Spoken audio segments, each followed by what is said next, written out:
So, this is actually my second attempt at filming this video, but I wanted to make a little video just kind of talking about the character design and thrilling intent and what I like about it mostly, but also just a couple critiques I have. First off, I probably sound like I'm sick, and I think that's my microphone, but it's also the middle of the 2020 COVID pandemic, and I have nothing better to do, so I'm doing this kind of a one-man podcast thing.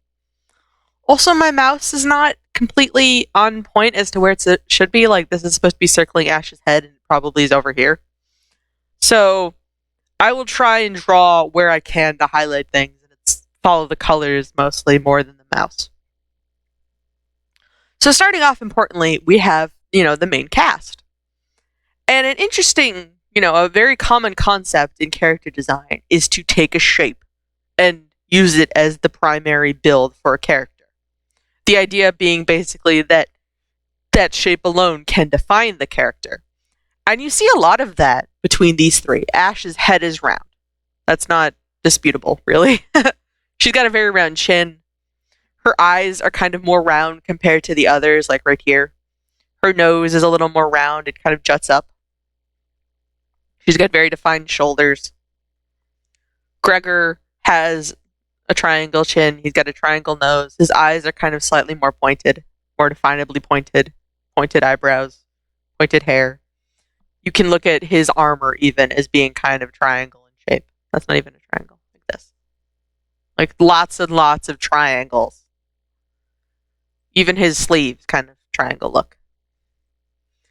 And then Marcus is rectangular. He's got a rectangular chin. He's got kind of a rectangular nose. You can see this is like being a 3D rectangle.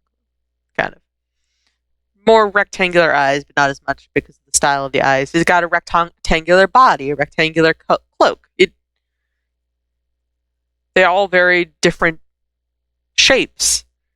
And that works really well to make each of them kind of independently definable. Additionally, the colors. They each have a different image color, as I'll call them. Like Ash is green. She has a little bit of blue, but she's mostly green. Gregor is mostly red. Marcus is, interestingly, his color is only really used as kind of an accent. Like, if you took away this part, you would probably just say, oh, he's yellow or black. But with it, his color is blue. And he's also interesting because, A, that only appears in his eyes. And he's also the only one of the cast that has both of the others' colors in their design. Like, the closest Gregor has to Marcus's color is, like, purple. And the closest to Ash is yellow. But even though they're really toned down to fit with his scheme, he's got red horns, kind of really deep red pants, and this green shirt. So even though they're completely different colors, the way they've been rendered makes them fit together. So Marcus looks more like a part of the group, which works really well when you know what you know about these two, which is that they have very opposing colors and very opposing ideals. But it's also interesting because even saying that, when you take their colors and put them together, they are designed with each other in mind. They're all similar tones. So even though, they're different colors, these two aren't Christmas. They look like they fit together. Like, if a character had these three colors, it would look a little discordant, but it would read well. Because that's the colors of the main cast, and they're all fit to accentuate each other. And that's really good character design, and I enjoy it a lot. We're going to talk about the church next, namely these two. One of the interesting things here is that they use very similar symbols and patterns and styles, but also there's some clear differences between them. Now, I don't know if it's the way the photos were taken or the screenshots were taken. I got all of these from the wiki almost entirely. But, Vice has this blue sash. Divian has this blue sash. They're the same kind of shade, but they're different tones. This one is much more desaturated than Vice's. They both have yellow, but they have yellow in different areas, and that makes their designs look very substantially different, which is a really great way to handle a character from the same organization. They have the same patterns on, like, their shirts, kind of, But even like the colors and slight variation, like this one has 3 lines and this one has 2.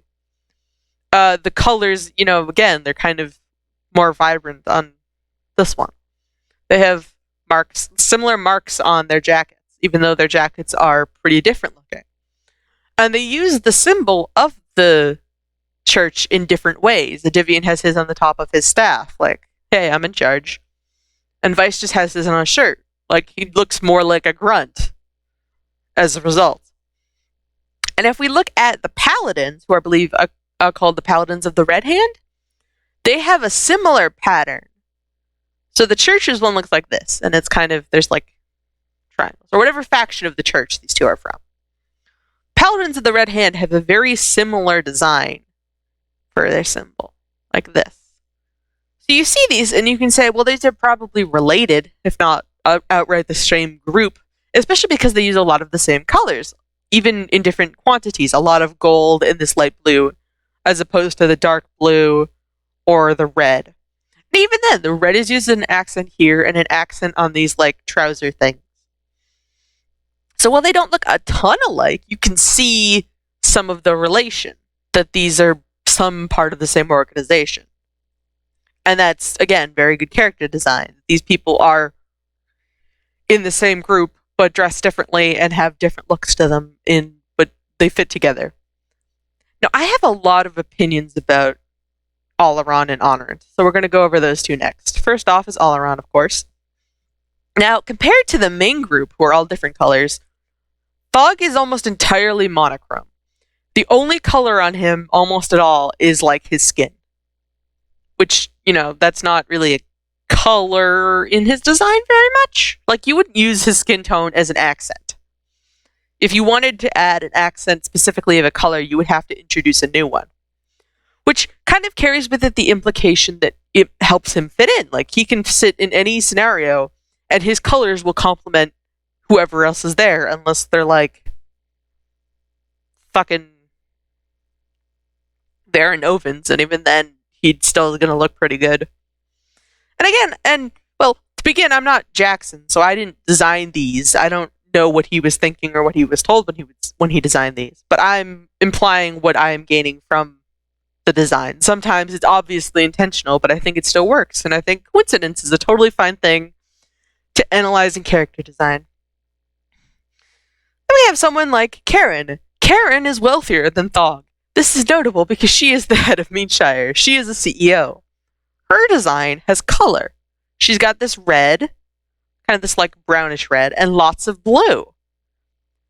And it seems to kind of imply the designs of these Alarani specifically, that color is kind of a sign of wealth, which is interesting and kind of reasonable. Like, make a white shirt, not going to be super expensive or difficult. Make a red shirt, you have to figure out how to make red dye.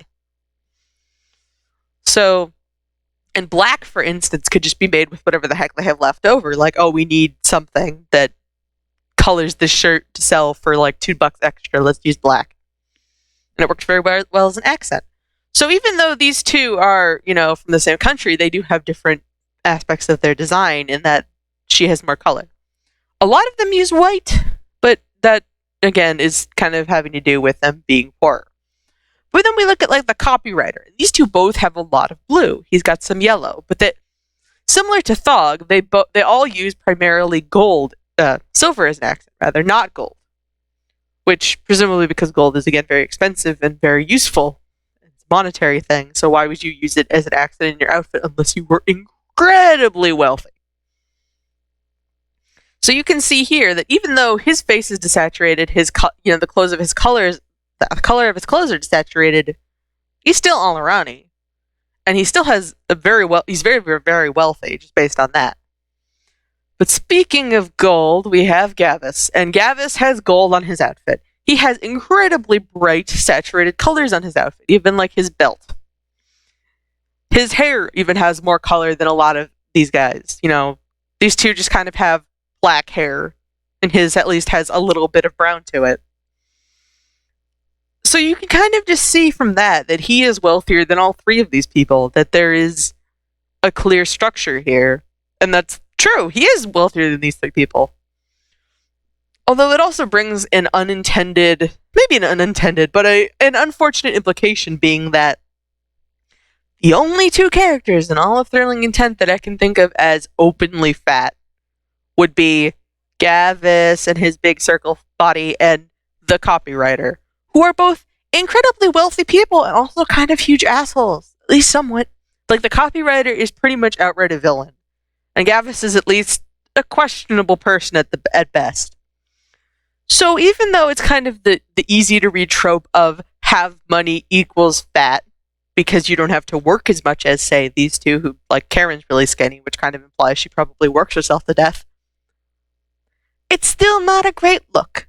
So that's one of the things I would really appreciate changing in the future, is more openly fat characters who aren't, kind of either the butt of the joke or an antagonist.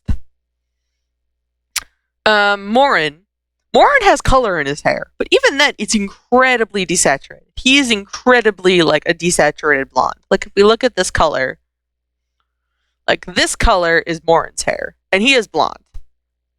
And then we compare it to, say, Marcus's hair, and Marcus's hair is actually kind of hard to copy because it's a lot of yellow and kind of a bit of orange. So, there's, like, a really strong difference here. Marcus's hair is usually kind of more of this color, not that color. So, very, very different look, but he looks all Irani. He has the silver, he has the muted colors. Even though he has a bit of brown in his design, he still looks like an all Irani. He's maybe a bit wealthier than Dog, but, like, probably not super wealthy. And that creates an interesting thing where if wealth equals color, how do you know someone is rich as fuck? That's why you have Scrappy. He has orange hair. He has pink hair. He has all of this colorful nonsense that is completely unnecessary. This is you threw random pieces of clothing into like a dye, like a mystery dye machine, and just wore whatever came out. And as opposed to these guys who at least look somewhat presentable, like there's some degree of functionality in having to interact with others, like ties, like these two, necklaces, jewelry, at least having clothes that look good. Scrappy just says fuck that, and he wears whatever the goddamn hell he wants, because he's Zevon Scalburn's child, and Zevon Scalburn owns the Vault of Wonders. So the only real, like, functional parts of his outfit are really his goggles and maybe his glove. And even then, he only has a glove on one arm, for some reason.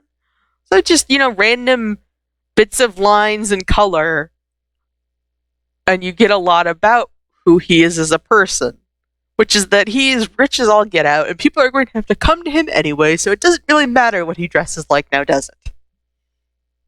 And that's some really interesting design. And also the guards have, like, kind of the similar thing going, where they use almost no color at all. They have this blue, but it's kind of more of like a bluish black. And now I have a lot of opinions of Honorant. Honorant has some really, really choice designs. And I really like the color identity of the clans. Like, I drew a Market City in Honorant. And it was really interesting to look at things and say, well, I've decided this stall is owned by someone of the Gold Clan, so it has Gold Clan colors. This person is the Lily Clan, but their upstairs neighbor is the Valor Clan, and they don't get along. Like, that's not, like, implied, other than they have different colors. And I think that's really fun and interesting. You can tell a lot just by what colors someone in Honorant wears. Zeke, for instance, he's got this pink and the white, and those are basically the Lily Clan colors, maybe a bit of black. Although, I don't know if this is intentional, because again, I don't know if Jackson knew that Zeke was the half-spirit when he designed him, but this blue. If we take warm tones to be the colors of the Honorians of the humans, and blue to be the colors of the spirit folk and the band, it's a really interesting choice of accent. It's not like this kind of blue, or it doesn't have any. It's not like this kind of blue on Kirlos. It's like very prominent, and it's used only otherwise as his necklace and his eyes, more or less. Like, it creates a very interesting look where you think, look at all this blue on this guy who's pink. Interesting. And also that his pink isn't really designed to fit the rest of the Lily Clan. I don't know, again, if he was designed like separately from them or if that's just how the cards fell. But yeah, like even here, there's a bit of blue, there's a bit of black, but it's all used as an accent to kind of highlight the orange and the gold that's used as their primary colors. The gold here and the red. Like the red is entirely to highlight this gold. And that's, again, really great character design. You can look at these people and see their iconic colors. Like there's blue, sure, but there's orange. And even though these two are on opposite sides of the color wheel, they're very well fit tonally. This is a bit brighter and a bit more saturated, but barely, than the blue. And if we look at their guards, wow, look, they look just like the clan leaders. Gold, lots of same tones, a bit in different places. Like these guys have more of this kind of light color than Kirlos, who has just like a little bit of it. See, again, they don't really look all that similar. The most they have is white, and even Zeke's is kind of more of like a bluish white, which is weird. But other than that, there isn't a ton of like Honorian identity. Like the Alarani all have kind of desaturated hair, except for like Scrappy. He might have just dyed it. But the closest thing we have is that some of the people here have like black, dark brown hair, which makes sense because it seems to be very Japanese, Asian inspired. But it's also really interesting because there's also a bunch of characters who have blonde hair, like kind of pointedly, at least 3 characters in this arc who are from Honorant and have blonde hair. So I don't know if that's intentional, but it's an interesting side effect of the design. And even though these guards all look just like recolors of each other, there's actually some really interesting kind of more minuscule notes. Like they all use different weapons, different styles of polearm, which isn't really screenshotted very well, but they all have similar style belt. I got my tablet froze. But the Gold Clan has gold instead of silver. The Rust Clan has this like studs and chains, whereas the Gold Clan is much more ornamental and probably less functional. They're just kind of trying to look good. The Lily Clan has these little frills. And these 2 bits are in different colors, which is different from all the others. So even though they're all like wearing similar outfits, they're clearly derivatives. They're different outfits that probably had some kind of similar base and then just became more personalized as time went on. Also, I'm going to take note of this like weird cloth thing that goes on. Take a note of that because we're going to be returning to that later. All right. So now we're going to talk about the quote-unquote rogues of the arc. Normally, so I present the idea that the clans are stylized in warm tones. The band are stylized in cool tones, mostly blue.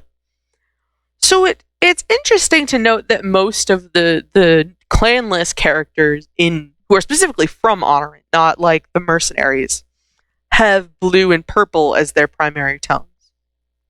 We look at Horrivan. His eyes are blue. He's got all this purple.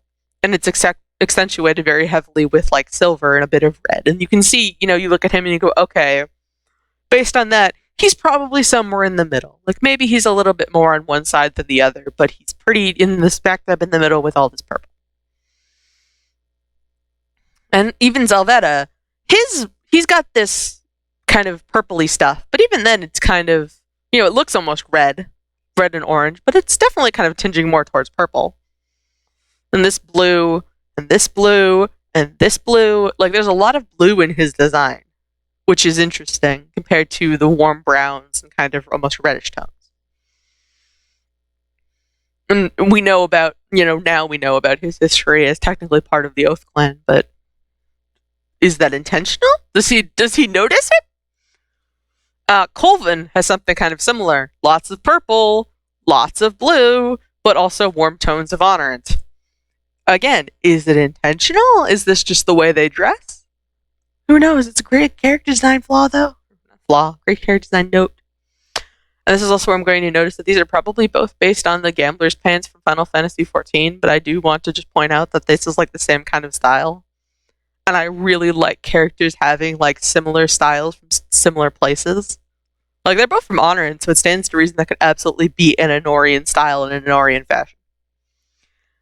And then compare, you have these warm tones. And then Narn comes along, and guess what? Narn's the antagonist. And you can tell that Narn's the antagonist because they are purple and blue. And again, probably not intentional because Narn came along much sooner than any of this. But it still reads like that. Their cape still reads as like a great accent, but it doesn't quite fit any of these specific colors. It's much brighter than the Gold Clan red. And it makes them look foreign. They have it's more of an indigo than a purple.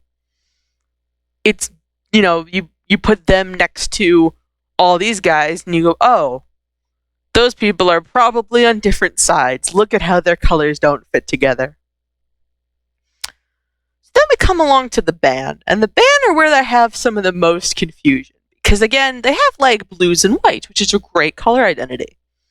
And bits of yellow and red as accents, which, why not? Yellow and red are great accents, especially compared to the other way where the warm tones are using dark tones to compensate. But then we have fucking Jin. And what is wrong with you? Because for whatever reason, you don't look like you're one of the band. And I get it. Like, maybe he's too prideful to change, like, his appearance, even though it's kind of implied he can change what he looks like. But did you not think to change your clothes to maybe look more like one of the band? Because you just kind of look like some random guy who's trudging along with all the other band. And if we didn't know he was the one in charge here, it's like, why is this random guy who's like wearing a skin-tight crop top hanging out with all these guys in cool masks? So, like, even assuming that, say, he doesn't want to change his like skin tone, like this part, that could work, or his hair or his eyes or something, just change like a couple things like these. Wow, look, he looks more like a band now. And I think that creates a really interesting kind of implication, is that even if you were to change, say, all of these colors except for maybe his body, it would kind of imply that he doesn't want to give up being an Orion, but that he must in order to pursue his ideals. And that's kind of a key part of his character. Like, you look at this and you go, wow, that's a lot of blue and that's a lot of like kind of bright yellow. But then there's this red, and the red stands out, and that really makes it look more interesting. You're kind of like, why is this guy wearing these colors that really obviously don't fit him? Well, guess what? It's because he's an indecisive prick, and also he needs to save Honorant or something. But like, even just a really basic color change, he looks kind of more like a band now, and I think that would be a really more interesting take on his design. To not specifically this, but this more fitting in like the band colors. So I don't know if he was designed separately than everyone else, or he just ended up looking like this. Like, but yeah, and here you can see, like, look at him. He looks like he belongs here. He looks like one of the clans. And then up here, he's like a member of all these blue people, and there's almost no blue in his design. There's only this sash, which is not, especially noteworthy. It's kind of, you can barely even see it sometimes. So it just looks a little kind of weird compared to all the rest of the band. That's my hot take. Next, let's talk about the Coven of Dusk. There's only really 3 major characters in the Coven of Dusk. All the others are kind of grunts. So interesting things about these characters is they use the same symbol, this little kind of bird thing, which is, implied just by that alone to be the symbol of the Coven of Dusk. So Max is the face of the organization, and he wears it on his literal face. Moving on. Vernon kind of just seems to be there for the benefits, so it seems to reason that he would wear it as like just kind of an accessory. He's not really devoted. And Colvin's is kind of hidden, like it's right here and here, just kind of like embroidered onto his clothes, which we know that he's not really been there for terribly long. So, it's entirely possible that they were like, we ran out of, badges, let's just sew it on or something. Maybe Colvin did it of his own initiative. He used a lot of similar colors, but in varying widely tones, which kind of creates the implication that they're not there, like they're not like the church who kind of are at least working toward a similar united goal. They're just kind of around each other because that's what their organization is about. Like Vern's colors are pretty wildly different, even if they're the same. They're different tones, but the same colors. Max is interesting because he doesn't really have a colored outline, and almost everyone else does. Like Vern's, you can see here, Vern's chin is like a deep brown for the lining, as opposed to Max, who's just mostly black. So that's interesting. This is like a random quirk. But yeah, like you look at these people, and they're all like, these two are both from Karavia, as far as we know, and Colvin is an Orion, but also, you know, living in Karavia during the arc. They kind of all have different aspects of style, even if they have, you know, they all have purple to some extent, like red tones as like accents, yellows, oranges, sometimes black, like Vern has black. Black is more of his image color. Colvin's is kind of more of a purple, and Vern and Max is kind of using purple as like an accent to his gold. So even though they're all part of the same group, they look really wildly different compared to, say, the members of the church, who just kind of all have similar tones and saturations.